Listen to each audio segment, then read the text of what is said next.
late November of 1970, deep inside a remote valley near Bergen, Norway, a mystery was waiting to be discovered.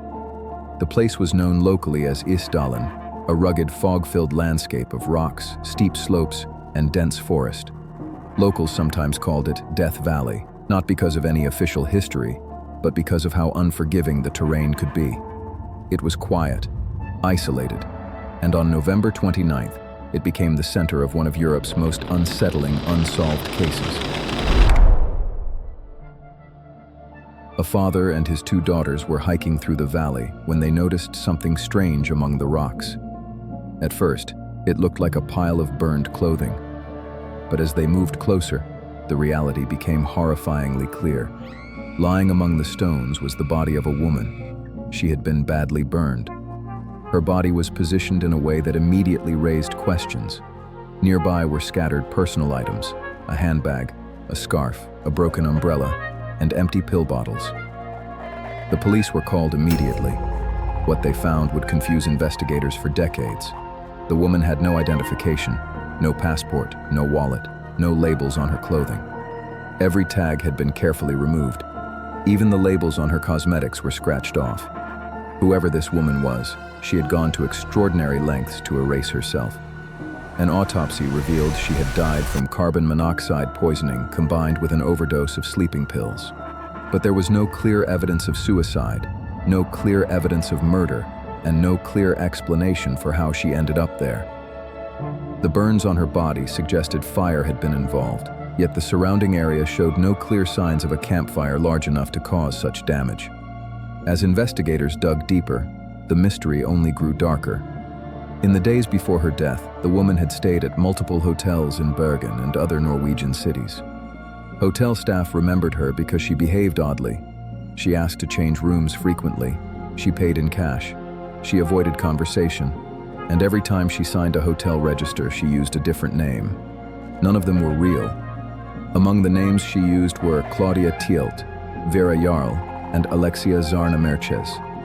Each name came with a different address, a different nationality, and a different story.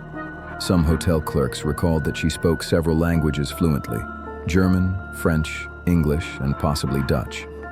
Others noted she had a slight accent, but no one could place it. She appeared well-traveled. Her luggage told a story of constant movement: train tickets, coded notes, wigs, sunglasses, and clothing suitable for different climates. But still, no identification. When police examined her suitcase, they found something even more disturbing. Inside was a notebook filled with strange symbols and letters, a code. At first glance, it looked meaningless. But once decoded, it appeared to be a travel log, tracking her movements across Europe. City names, dates, and locations were hidden behind cryptic markings. Why would an ordinary traveler encode something as simple as a travel itinerary? The investigation widened. Witnesses came forward. A man reported seeing a woman matching her description at a train station days before her death. Another recalled her walking alone through Bergen, dressed elegantly, yet moving with urgency.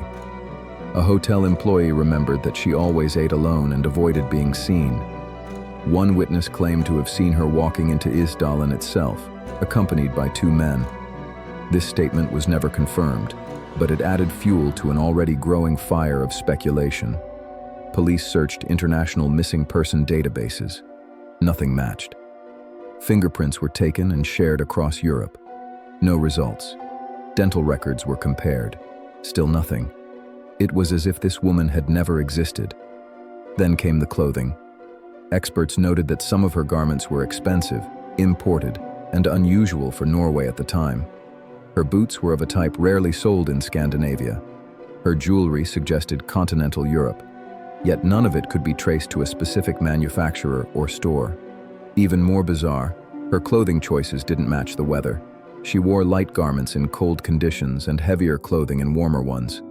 It was as if she was intentionally disguising herself or constantly adapting her appearance. The case slowly drifted from a missing person investigation into something more unsettling. Espionage. This was the height of the Cold War. Norway was a NATO country bordering the Soviet Union. Bergen housed sensitive military installations and naval bases. Foreign intelligence agencies were known to operate in the region. Could the Isdal woman have been a spy? Some investigators believed so. Her use of multiple identities, coded notes, frequent hotel changes, and avoidance of attention were classic intelligence tradecraft. Even the removal of clothing labels was something intelligence agencies trained operatives to do to prevent tracing. But if she was a spy, who was she working for?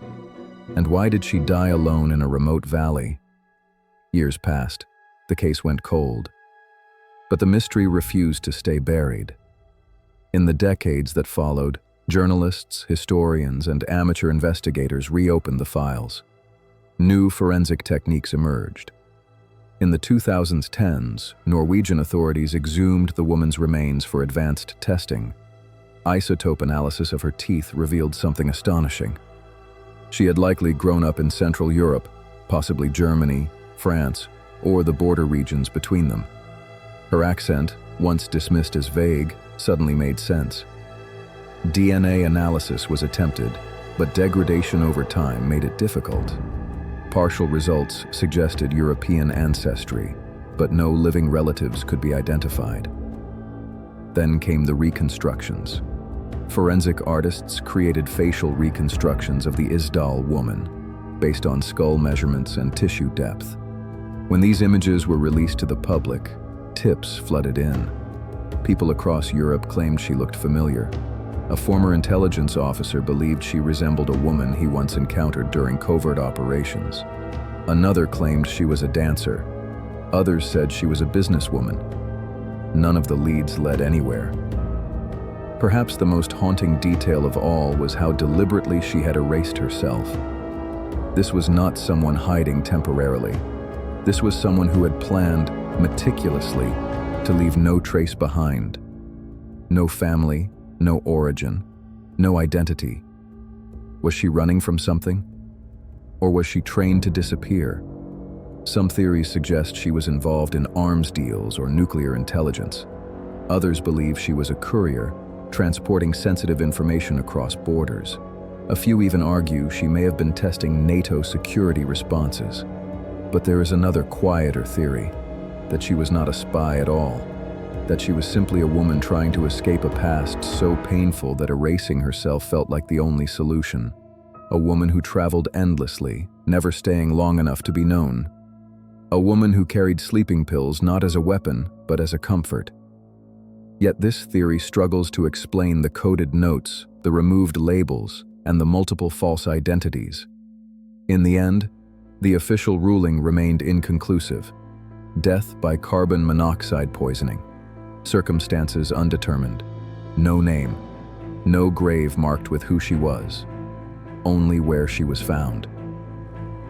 Today, the Isdal woman rests in a cemetery in Bergen under a simple marker. People still visit. Flowers still appear. Candles are still lit. Not for who she was, but for the mystery she left behind. Because sometimes, the most terrifying stories are not about monsters or killers. They are about people who lived entire lives in the shadows and vanished without a trace. The Isdal woman walked through Europe unnoticed, spoke many languages, carried secrets no one could read, and died in a place called Death Valley, leaving behind one question that still echoes through history. Who was she? And why did she want us to never know? Some mysteries are not meant to be solved, and the night shift never ends. Follow Night Shift Intel for more true stories darker than fiction.